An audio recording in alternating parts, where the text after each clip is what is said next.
Hello everyone, how are you?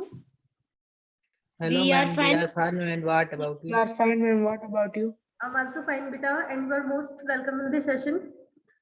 And आज की class में हम सभी को क्या पढ़ना है? जो बंगाल के वीवर्स थे, क्योंकि अभी हमने पढ़ा था जो सबसे ज्यादा असर पड़ा था वो बंगाल के ऊपर ही पड़ा था। जो बंगाल में बुनकर थे, उनका ट्रेडिंग ऑक्यूपेशन था, वो उन्हें हेरिडिटरी मिला था। उनके जो पूर्वज थे वो भी वही काम करते थे, वही सेम ऑक्यूपेशन वो लोग भी कर रहे थे। और जब ये स्टॉप हो गया, यानी कि डिमांड कम हो गई, ब्रिटेन में नई नई मशीनें आ गई, फैक्ट्रियां लग गई, तो अब इन लोगों की जो प्रोडक्टिविटी थी वो लेस हो गई, क्योंकि अब इनका सामान ज्यादा मार्केट में नहीं जा रहा था, ना ही यहाँ के लोग बनवा रहे थे। दूसरी चीज ये भी कि इंडिया में जो यूज हो रहा था कॉटन, वो भी ब्रिटेन से मंगाया जा रहा था। इंडिया में खुद ही इंडिया से बनाए हुए कपड़े नहीं यूज किए जा रहे थे, और यही सब कारण थे कि वीवर्स की जो सिचुएशन थी वो पहले से डाउन हो गई थी। चलिए भी हमें आज पढ़ना है, अभी बंगाल की ही सिचुएशन के बारे में पढ़ेंगे। एक स्टोरी हमने पढ़ी थी जहां पर ये बताया गया था कि अगर गवर्नमेंट आदेश नहीं देती है, ऑर्डर नहीं देती है, तो हम लोग भूखे मर जाएंगे।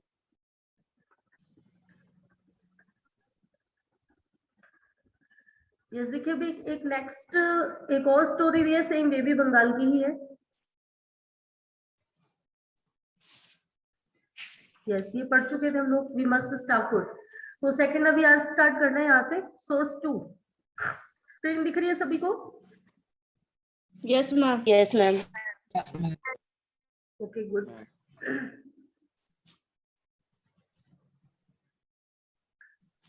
यस, तो देखिए यहाँ पर है, please publish this in your paper.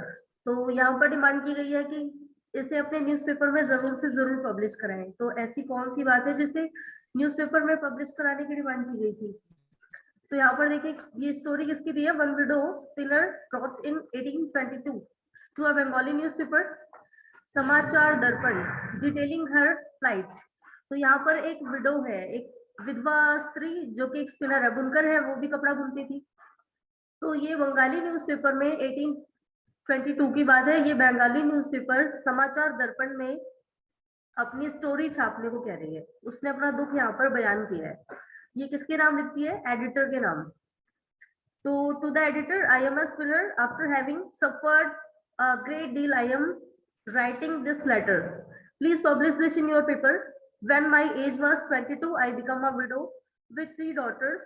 My husband left nothing at the time of his death. I sold my jewelry for his Shraddh ceremony. Then we were on the verge of starvation. God showed me a way by which we could save ourselves. And I began to spin on takli and चरखा। तो देखिए इसने अपनी कहानी क्या बताई है कि मैं बहुत दुख के साथ ये पत्र लिख रही हूँ, और ये जो लेटर लिखा है बहुत दुख के साथ लिखा है, और इसे अपने न्यूज़पेपर में जरूर प्रिंट कराएं।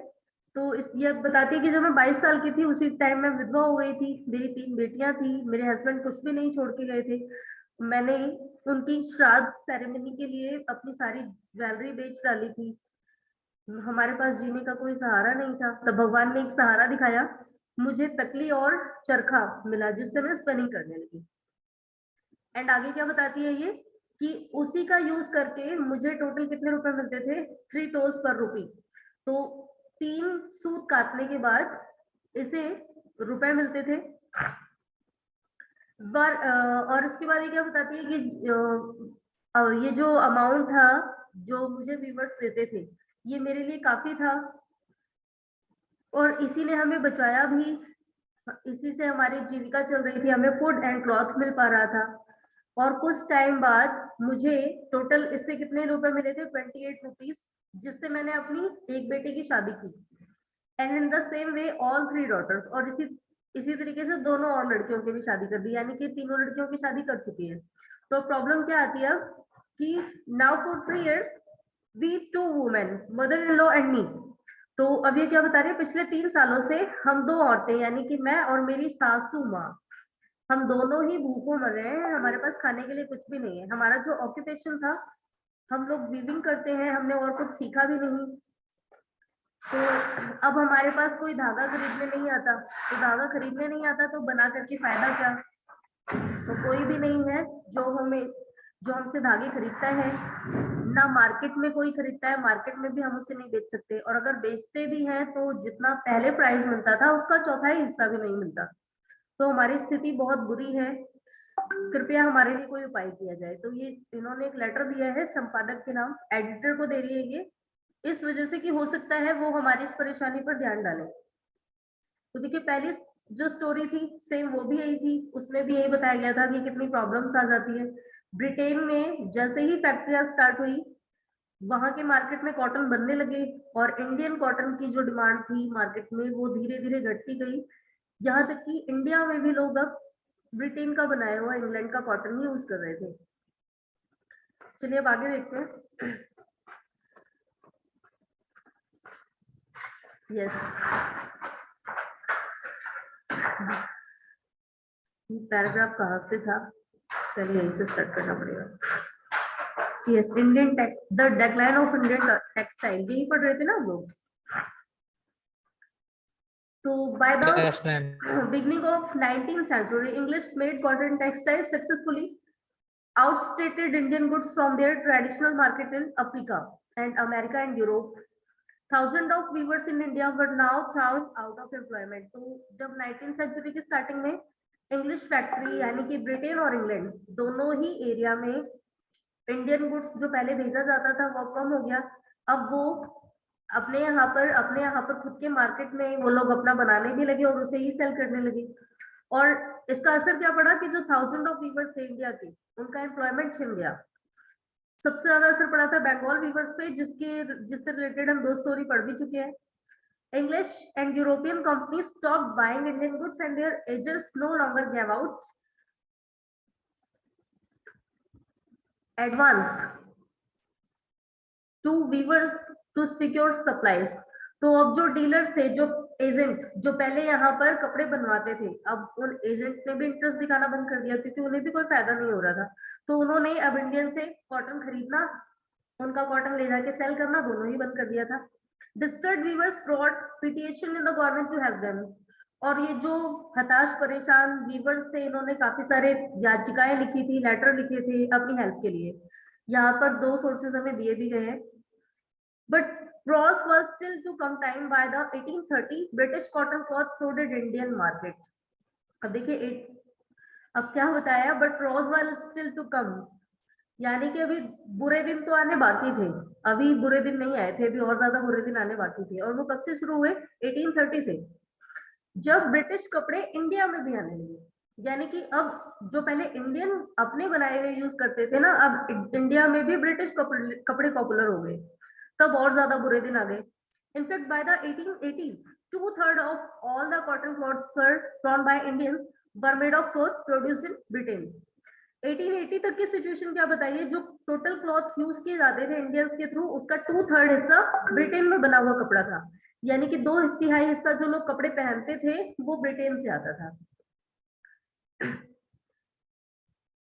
अब देखिए आगे क्या दिया है, this affected not only specialist weavers but also spinners. तो इससे स्पेशलिस्ट वीवर को ही नहीं असर पड़ा था, जो स्पिनर जो धागा कटाई करने वाले थे उन पर भी असर पड़ा था, क्योंकि केवल बुनकर का ही काम नहीं छूटा, जो धागा बनाते थे ना उनका भी काम छिन गया, क्योंकि अब धागे भी फैक्ट्रियों में बनने लगे। And thousand of rural women who made a living by spinning cotton thread were rendered jobless. तो काफी सारी महिलाएं जो स्पिनिंग करके ही अपनी अर्निंग करती थी, उनकी सभी की जॉब छिन गई उनसे। Handloom weaving did not completely die in India. देखिए अब एक चीज और बताइए कि जो हैंडलूम है ये कंप्लीटली इंडिया में खत्म हो गया था ऐसा नहीं कहा जा सकता। बहुत सारे एरिया में अभी भी बुनकर अपने हाथों से कपड़े बना रहे थे और वो बिक भी रहे थे। तो कौन से कपड़े थे वो? This was because some type of clothes would not be supplied by machine, क्योंकि कुछ कपड़े ऐसे हैं जो मशीन से नहीं बनाए जा सकते थे। How could machine produce saris with intricate border और क्रॉस और विद ट्रेडिशनल वुवन पैटर्न? तो जरीदार जो साड़ियां होती हैं जिनमें किनारे किनारे कढ़ाई की जाती थी हाथों से, उसे मशीनों से बनाना पॉसिबल नहीं था। इसलिए अगर ये कहा जाए कि एकदम खत्म हो गया था काम, तो ये ऐसा नहीं है, कहीं कहीं पर अभी भी काम चल रहा था, और स्पेशली जो कढ़ाई का काम है। and this had a wide demand not only amongst the rich but also amongst the middle classes. तो इसकी डिमांड केवल रिच पर्सन के ही लिए नहीं थी, जो मिडिल क्लास फैमिली थी वो भी अभी यूज कर रहे थे, मतलब एकदम नहीं खत्म हुआ था इंडिया से. Nor did the textile manufacturers in Britain produce the dry coarse clothes used by the poor people in India. तो अब आगे देखिए क्या बताया है. अधिकतर जो गरीब लोग थे, जो गरीब लोग कपड़े पहनते थे खादी वाले, वो अभी भी अपने हाथों से ही बना रहे थे. मैक्सिमम लोग अपने हाथों से बना करके ही कपड़े पहन रहे थे. You must have heard of Solapur in Western India and Madurai in South India. These towns emerged as important new centers of weaving in the 19th century. तो शोलापुर ये पश्चिम बंगाल की तरफ है और दूसरा है मदुरई साउथ इंडिया में. तो ये दोनों ही 19th सेंचुरी के स्टार्टिंग में अभी भी एक इम्पोर्टेंट वीविंग सेंटर बने हुए थे. Related during the national movement, अगर आपको नेशनल मूवमेंट याद हो, महात्मा गांधी के बारे में थोड़ा बहुत तो सुना है ना. महात्मा गांधी भी चरखा चलाते थे, और वो चरखा इसलिए नहीं चलाते थे कि उनको अच्छा लगता था या उनके पास कोई रोजगार नहीं था. वो चरखा क्यों चलाते थे मालूम है किसी को? क्या महात्मा गांधी के पास कोई रोजगार नहीं था इसलिए वो चरखा चला रहे थे, या फिर ट्रेडिशनल ऑक्यूपेशन था इसलिए चला रहे थे?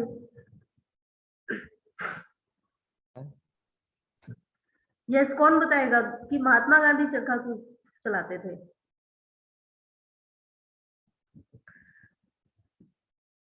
किसी को नहीं मालूम?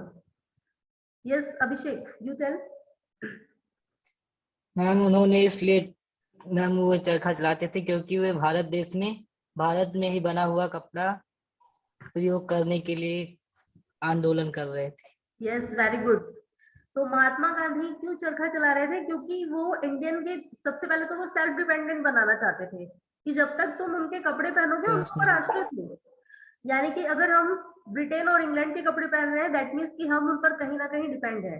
तो अगर हम उन पर डिपेंडेंसी दिखाएंगे तो हम कभी भी आजाद नहीं होंगे. तो इसलिए हमें क्या करना है, खुद के कपड़े बनाने हैं और खुद से पहनना है. उन्हें ये दिखाना है कि हम तुम्हारे बिना भी रह सकते हैं, हमें शुरू से तुम्हारी जरूरत नहीं थी. और इसीलिए उन्होंने ये चरखा को यहाँ पर इंट्रोड्यूस किया था और लोगों से उसे करने को उन्हें फोर्स भी कर रहे थे, मना भी रहे थे, कन्विंस भी कर रहे थे. तो अगर नेशनल मूवमेंट की बात करें, Mahatma Gandhi urged people to boycott imported textile and use hand spun and hand woven cloth. Khadi gradually become a symbol of nationalism. तो महात्मा गांधी ने लोगों से ये अपील की थी बॉयकट रहने की. बॉयकट का मतलब क्या होता है? यहाँ पर बालों की कटिंग नहीं है, अलग अलग रहना, अलगाव की स्थिति. तो उन्होंने क्या बताया था कि आपको अंग्रेजों से खुद को अलग दिखाना है कि नहीं हम आपके कपड़े नहीं पहनेंगे, उनसे बायकॉट करना है. ठीक है, मतलब उनसे बायकॉट करना है और अपने कपड़े बनाने हैं, उनके बनाए हुए कपड़े नहीं पहनने आप लोगों को. इसी के चलते महात्मा गांधी ने खिलाफत आंदोलन भी शुरू किया था जहां पर अंग्रेजों की खिलाफत की जा रही थी. हमें कोई भी नहीं सुननी तुम्हारी. तो देखिए गांधी जी के टाइम पर ही इन्होंने खादी कपड़ा बनाने के लिए लोगों को कहा था और खादी राष्ट्रीयता का प्रतीक भी था. अगर आज के टाइम पे भी बात करें तो खादी कुर्ता अगर पूछा जाए कौन पहनते हैं तो लीडर्स ही पहनते हैं. अधिकतर जो हमारे देश के नेता हैं वही पहनते हैं ना. Yes ma'am. तो देखिए अब खादी जो है ये नेशनलिज्म का प्रतीक बन गया. आगे क्या बताया है? The charkha come to represent in India and it was at center of the tricolor flag of the Indian National Congress adopted in 1931. तो 1931 में भारतीय राष्ट्रीय कांग्रेस, इंडियन नेशनल कांग्रेस ने इसे इंडियन फ्लैग में भी जगह दी थी. जहां पर आज आप चरखा देखते हैं ना, नहीं अशोक चक्र, उस जगह पर पहले चरखा था. 1931 में चरखे को ही अडॉप्ट किया गया था, लेकिन आजादी के बाद क्या रखा जाने लगा है? अशोक चक्र. अशोक चक्र. तो शुरुआत में जिस फ्लैग को लेके डिमांड की गई थी, अगर आपको सुभाष चंद्र बोस याद है तो उन्होंने डिमांड की थी कि तुम मुझे खून दो मैं तुम्हें आजादी दूंगा. याद है? Yes Yes, ma'am. ये आपकी Yes, ma'am. I think Hindi में पढ़ा होगा आप लोगों ने. Yes ma'am. वो भारतीय लोगों से कुर्बानी मांग रहे थे। तो उस टाइम पर जो फ्लैग यूज किया गया था बर्मा में, जहां पर उन्होंने कुर्बानी मांगी थी, फिलहाल आज के टाइम पे बर्मा डूब चुका है, इंदिरा पॉइंट में था, तो जहां पर उन्होंने कुर्बानी मांगी थी उस टाइम पे जो फ्लैग यूज किया जा रहा था उसमें क्या यही था, चरखा। ये अशोक चक्र बाद में अडॉप्ट किया गया है 1942 से। Okay, yes ma'am. चलिए अब आगे बढ़ते हैं। Yes, ma'am. तो what happened to the weavers and spinners who lost their livelihood. अब ये पूछा गया है, देखिए ये तो बता दिया गया कि बिल्कुल खत्म नहीं हुआ था, लेकिन अगर देखा जाए तो 90% तो वीवर्स का ऑक्यूपेशन खत्म हो चुका था। अगर कहीं बाकी था तो वो 10% के लगभग ही था। तो जिन लोगों का ऑक्यूपेशन छिन गया वो लोग कहाँ गए आखिर, उन्होंने क्या शुरू किया।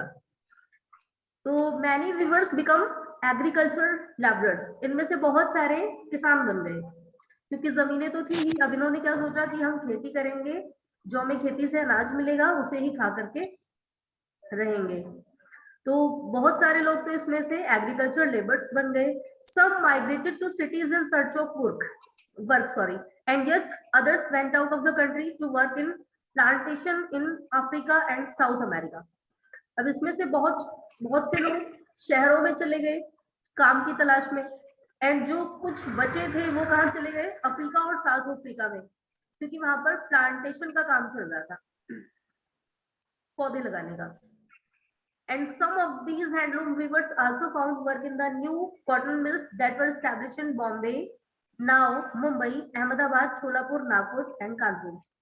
तो इसमें से बहुत सारे लोग जो हैं वो नई जो कॉटन फैक्ट्री लगाई गई इंडिया में इसमें एंगेज हो गए। और ये फैक्ट्रियां कहाँ लगाई गई थी, जो मतलब सबसे पहले तो बॉम्बे में लगाई गई थी, उसके बाद अहमदाबाद में, शोलापुर में, नागपुर में एंड कानपुर में। तो सबसे पहली फैक्ट्री बॉम्बे में लगाई गई है और दूसरी फैक्ट्री अहमदाबाद में लगाई गई है, दो जरूर याद रखना है। नेक्स्ट पैराग्राफ में दिया भी हुआ है आपको। तो the first cotton mill in India was set up in spinning mill in Bombay in 1854.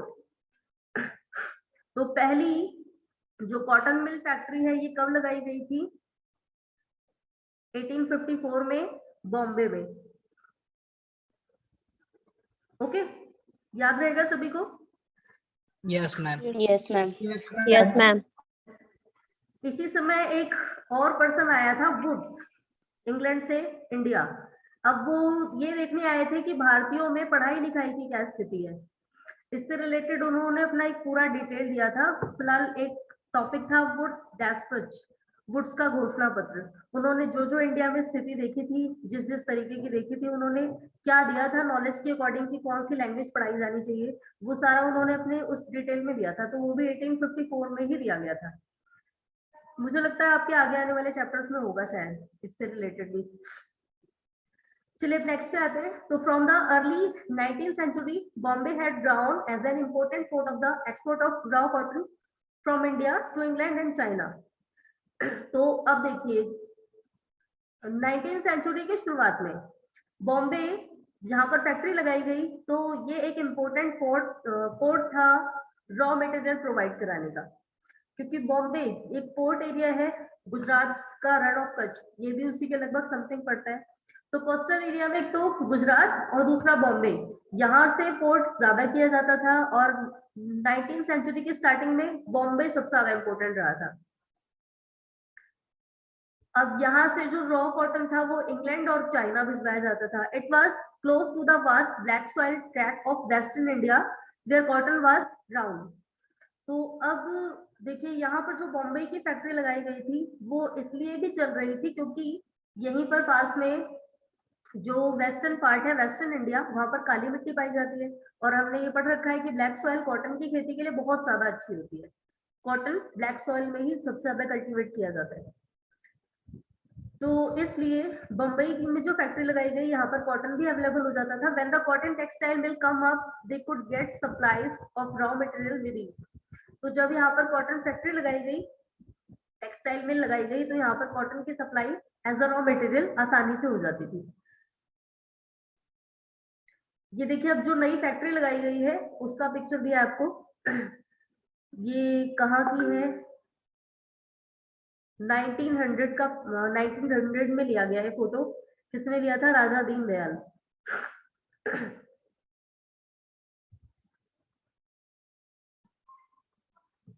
Yes, देखिए अब 1900 की में जब ये फोटो लिया गया है उस टाइम पे 1900 में लगभग 84 मिल स्टार्ट किए गए थे बॉम्बे को इंक्लूड करके। तो इसमें से जो मोस्टली जो फैक्ट्री लगाई गई थी वो किसके द्वारा लगाई गई थी? पारसी लोगों ने लगाई थी और गुजराती लोगों ने, जो चाइना के साथ बिजनेस कर रहे थे। तो ये जो फैक्ट्री लगाई थी, अगर ये पूछा जाएगा कि पहली फैक्ट्री किसने लगाई जो बॉम्बे में स्टार्ट की गई थी, तो वो फैक्ट्री इंग्लिश लोगों ने यानी कि ब्रिटिश ईस्ट इंडिया कंपनी ने लगाई थी। लेकिन जो ये बाकी की फैक्ट्रियां लगाई गई हैं मोस्टली इनमें से किसने लगाई है? पारसी और गुजराती लोगों ने, जो चाइना के साथ बिजनेस कर रहे थे। Okay, yes Yes, ma'am. ma'am. आगे क्या दिया है? तो mills come up in other cities too. अब बॉम्बे के साथ साथ अदर सिटीज में भी फैक्ट्रियां लगाई गई। अहमदाबाद में कब लगाई गई है? 1861 में सबसे पहले लगाई गई है बॉम्बे में, उसके बाद अहमदाबाद में 1861 में। A year later a mill was established in Kanpur, और इसी के एक साल बाद फिर कानपुर में लगाया गया। In the United Provinces, growth of cotton mills led to demand for labor. Thousands of poor peasant, artisan, and agricultural laborers moved to the cities to work in the mills. तो अब मिल लगाने का मतलब कि अब ज्यादा से ज्यादा वर्कर चाहिए, और वर्कर्स के रूप में कौन कौन इंगेज हुआ है? बहुत सारे पीसेंट, जो गरीब किसान थे, आर्टिजन जिनका काम छिन चुका था वो लोग, एग्रीकल्चरल लेबर्स जो दूसरे के जमींदारों के खेतों पर मजदूरी करते थे। तो ये सभी लोग उस मिल में काम करने के लिए पहुंच गए क्योंकि काम की जरूरत तो थी ही।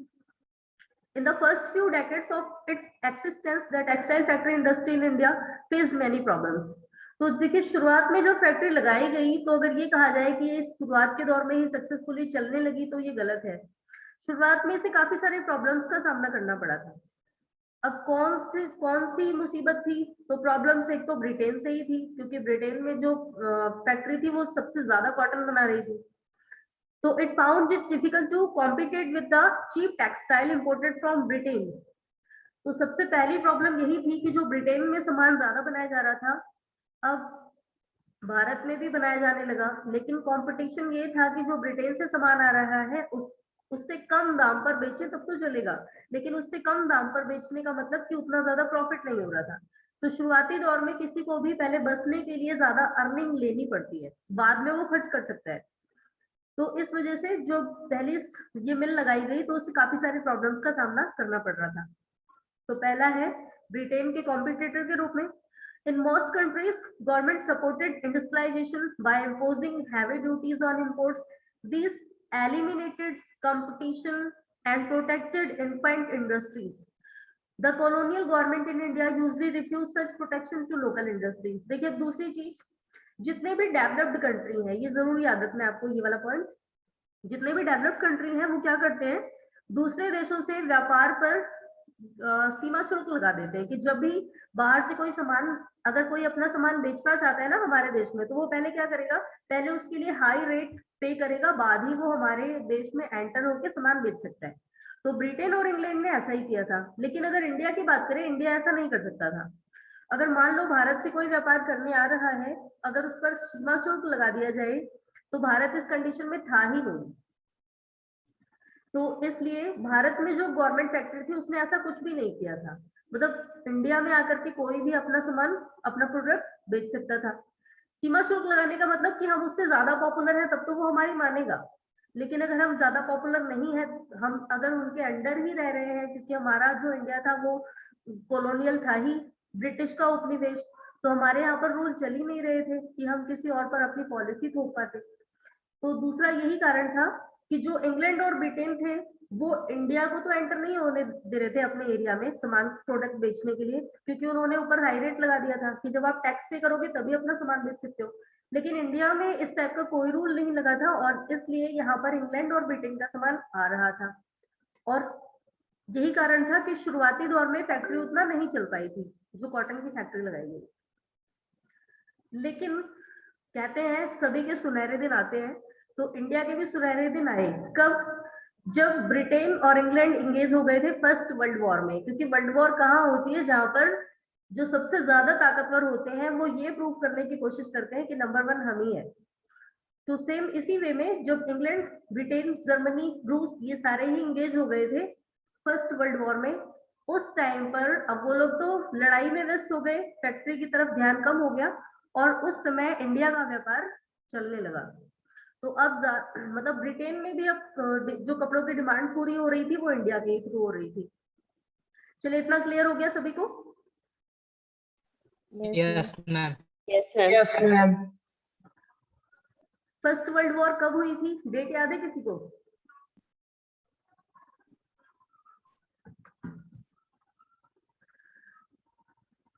ये 9th क्लास में पढ़ना है हिस्ट्री का, हिस्ट्री में यही चैप्टर पढ़ना है, first world war, second world war.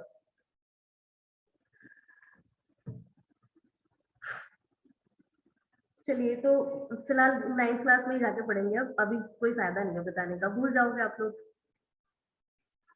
उस टाइम पे पढ़ना, पूरे डिटेल में याद रखना। चलिए, तो ये जो पैराग्राफ पढ़ा है सभी को लर्न हो गया?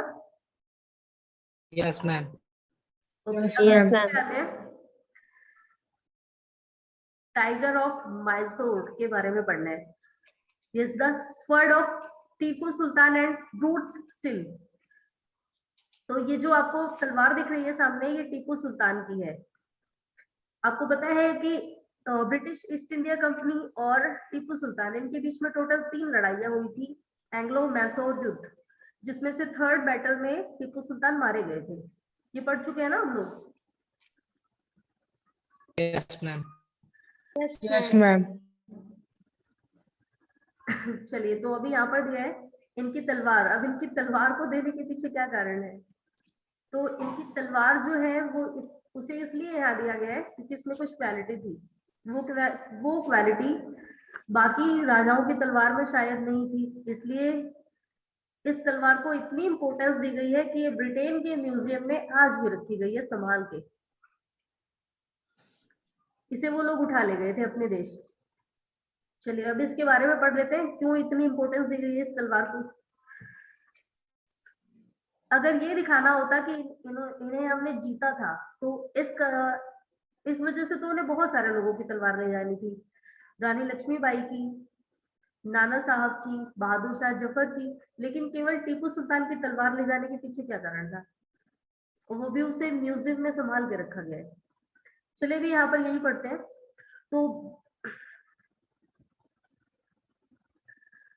yes, begin the story of Indian steel and iron metallurgy by recounting the famous story of Tipu Sultan who ruled Mysore till 1799. तो टीपू सुल्तान ने टोटल 1799 तक शासन किया था। इसके बाद इनका शासन यहाँ से छीन लिया गया। फाउट 4 वार्स, स्टोरी 3 बताई थी मैंने, 3 लड़ाइयां जीती थी इन्होंने, चौथी में हारे थे। तो fought 4 wars with the British and died fighting with his sword in his hand. तो ये तलवार अपने हाथों में लेके लड़ाई करते करते एट द एंड मर गए। Tipu's legendary sword are not part of valuable collection in museum in England. देखिए, इंग्लैंड के म्यूजियम में आज भी रखा गया है संभाल के। But do you know why the sword was so special? तो आप जानते हैं ये तलवार इतनी स्पेशल क्यों है इंग्लैंड के लिए? तो because it is very hard and sharp is that could easily rip through the opponent's armor. तो इसकी जो धार है वो इतनी ज्यादा तीखी है, इसके किनारे इतने ज्यादा तीखे हैं कि एक ही वार में दुश्मन के कवच के भी टुकड़े कर सकते हैं। और यही कारण है कि इस तलवार को इतनी ज्यादा इंपॉर्टेंस दी गई है। इसे इंग्लैंड वाले उठा ले गए, अपने म्यूजियम में रखा है उन्होंने। अब ये तलवार बनी किससे थी, तो कौन सी धातु से बनाई गई थी, ये हमें पढ़ना है अभी आगे। फिलहाल अब इसे नेक्स्ट क्लास में पढ़ेंगे क्योंकि ये पूरा पैराग्राफ आज कंप्लीट नहीं हो पाएगा।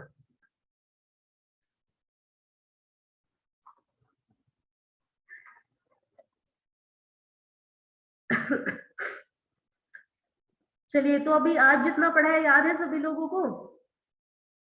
Yes ma'am. अभी ज्यादा पढ़ लेंगे तो Yes, ma'am. आप लोग भी। इतना ही पढ़ना है। अभी जितना आज पढ़ा है इसको दोबारा रिवाइज करना है, क्योंकि हिस्ट्री दोबारा रिवाइज करने की जरूरत पड़ती है, तभी वो पूरी याद होती है। तो दोबारा रिवाइज करेंगे इसे, एक बार फिर से रीड करेंगे, जो कुछ भूल रहा होगा वो दोबारा लर्न हो जाएगा। और फिर उसके बाद आपको इससे रिलेटेड क्वेश्चन बनाने हैं 10 one word question. Okay, Yes, ma'am. Yes, ma'am. Yes, ma'am. कर लेंगे सभी। Yes. Yes, ma'am. और उसके बाद आपको होमवर्क शेयर करना है ग्रुप में। देखिए अब इस Yes, ma'am. चैप्टर में फिलहाल 2 टॉपिक और रहते हैं। एक तो स्टील किससे बना था, दूसरा abandoned furnace in village। अब ये जो धातुएं बनाई जाती थी, पिघला करके मेल्ट करके बनाई जाती थी, और फिलहाल पहले के टाइम पे ये काम भी ज्यादा पॉपुलर था वीविंग की तरह ही, लेकिन बाद में इसका भी पतन हो गया। तो अब इसका कैसे पतन हो गया ये हमें पढ़ना है।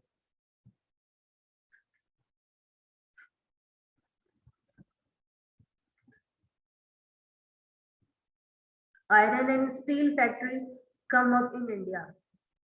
तो आयरन एंड स्टील इंडस्ट्री बाद में आ गई थी, जमशेदपुर, टाटा।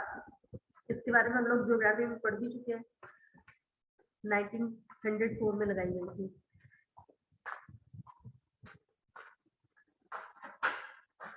टिस्को प्लांट कहाँ लगाया गया था,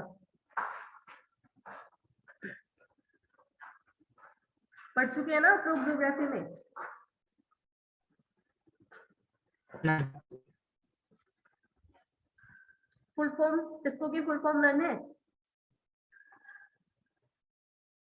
चलिए अनुभव आप बताएंगे, what is the full form of TISCO. From Tata Iron and Steel Company Limited. Very good. चलिए अब ये बताना है कि टिस्को प्लांट कहाँ लगाया गया था सबसे पहले इंडिया में। Tata iron and steel industry, ये इंडिया का ही है, इंडिया नाम में भी आ रहा है, तो ये सबसे पहले कहाँ लगाया गया था।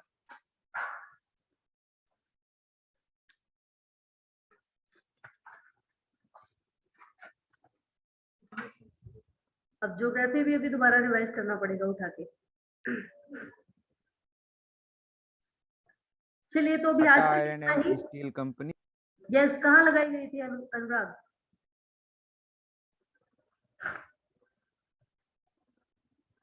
Ma'am, जमशेदपुर। जमशेदपुर में ही तो लगाई गई है, तो आप लोग कंफ्यूज क्यों हो रहे हो इतनी देर से। चलिए अभी देखिए, आपको पूरा चैप्टर रिवाइज करना है और इसके क्वेश्चन बनाने हैं और सेंड करना है। ओके, बाकी Yes, ma'am. देखिए जितनी भी पहले की फोटो है सारी ब्लैक एंड व्हाइट ली गई है, क्योंकि उस टाइम पे कलर कैमरा नहीं था। ये सारे ही